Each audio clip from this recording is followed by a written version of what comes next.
রূপন সিনহানের খাদেম হিসেবে আমি এবং আমার সদস্যবৃন্দ কাজ করতে চাই। আপনারা কি আল্লাহকে হাজির নাজির করে নিয়ে ওয়াদা দিচ্ছেন? আমি আরো সহজভাবে বলি, আপনারা বাড়িতে কাজের লেবার নেন না, তা আমরা আপনাদের চাকর হিসেবে রূপন সিনহানে আমরা কাজ করতে চাই। আমি এবং আমার সদস্যবৃন্দ করছি, মাদক গ্রহণ করব না, আমাদের ব্যবহার করে আপনারা এখানে নাম ধরে অনেকের নাম বলতেই পারি, আমরা নিজেরাও সেবন করি, আবার বক্তৃতাও দিই।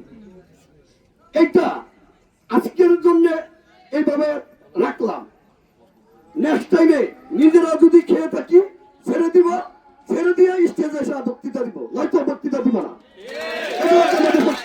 খেয়াল রাখবেন, আমাদের এই রূপগঞ্জ বিশেষ করে আমি 2 নং ওয়ার্ডের আমাদের একটা দায়িত্ব দিয়েছে, আমাকে মেম্বারের দায়িত্ব দিয়েছে। কোন মাদক কোন লোক যদি আমরা জানি যে সে মাদক সেবন করে বা বিক্রি করে, তাদের আমাদের নেতার নির্দেশে আমরা লিস্ট করে প্রশাসনকে অবহিত করে এরেস্ট করানোর জন্য আমরা সুপারিশ করব। আমরা সবাই সবার অবস্থান থেকে, যার যার নিজের অবস্থান থেকে আগে শুরু করেন। আগে নিজে, তারপরে পরিবারের কোন সদস্য আছে কিনা, ভাই ব্রাদার আছে, উদ্যোগ নিলাম না, তাহলে সেটা হবে না। এই নেশাখোরদের ব্যাপারে আলাপ করতে হবে না। আপনারা যে লোক বক্তব্য দিচ্ছেন, আজ থেকে মাঠে নামেন, আপনারা বলেন আমরা খাবো না, কাউকে খাইতে দিব না। থেকে যারা বক্তব্য দিয়েছেন, আমার দ্বারা বা আমি চিনি যে এদের মধ্যে কেউ কেউ এই মাদক সেবন ব্যবসায় প্রভাব বিস্তার করার চেষ্টা করে থাকে। সেবন করে সকালে এসে র্যালির সামনে যদি আপনি ব্যানারের হাল ধরেন, মাদক নির্মূল হওয়ার সম্ভাবনা কি থাকবে? মাদক নির্মূল যদি করতে চান, মূলে হাত দিতে হবে। মূলে হাত না দিলে নির্মূল হবে কি করে? মূল কি শেকড়?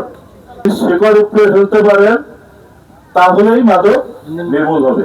আপনারা যে প্রতিশ্রুতিগুলো ব্যক্ত করেছেন, আপনাদের বক্তব্যে এই উপস্থিত লোকজনের সামনে আপনারা যে প্রতিশ্রুতিগুলো ব্যক্ত করেছেন, শুধু সেগুলো রক্ষা করেন। বাকি কাজ ইনশাল্লাহ আমরা করে দিব। আপনারা জানেন যে আমাদের সংসদ জনাব মোস্তাফিজুর রহমান, উনি কিন্তু মাদকের ব্যাপারে যে জয় হোক তাকে কোনো ছাড় নাই। তা আমি আজকে ইউনো মহোদয় এবং ওসি সাহেবকে বলবো যে আপনি যে কোনো সহযোগিতা চান, আপনারা চনফড়ার উদাহরণ দিলে চলবে না। আপনি বলবেন যে আমি ওই জায়গায় রেট দিব, প্রয়োজনে রাত 3টা বাজে আমি প্রশাসক এবং আমার সদস্যবৃন্দ রূপন সিনহানের জনগণ নিয়ে আপনার পাশে দাঁড়াবো। আপনারা যখন যা বলবেন, আমি ইনশাল্লাহ আমার সদস্যবৃন্দ নিয়ে কাজ করতে চাই।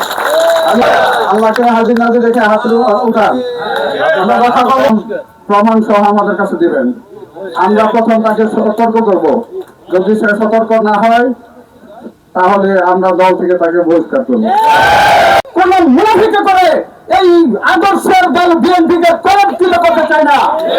মোস্তাফিজুর রহমান যে স্বপ্ন নিয়ে এই রূপগঞ্জ গঠন করতে চাইছে, সবাই মিলে আমরা বলছি যে আমরা মাদক গ্রহণ করবো না, কিংবা যারা করে তাদেরকে সোশ্যালি আইসোলেট করে রাখবো, সামাজিকভাবে তাদেরকে বয়কট করব।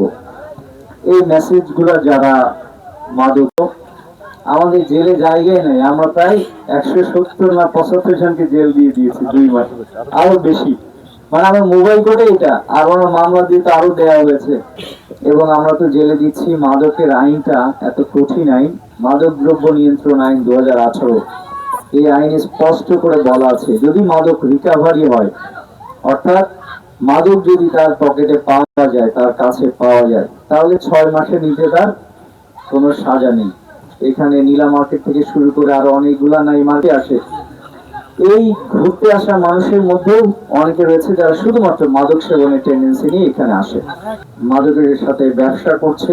দেখা মাত্রই জানাবেন, আপনারা তো জানেনই, চেহারা দেখলে বোঝা যায় যে কোন মানুষটা মাদক নিচ্ছে। এগুলো দেখলেই বোঝা যায় যে সে মাদক গ্রহণ করে।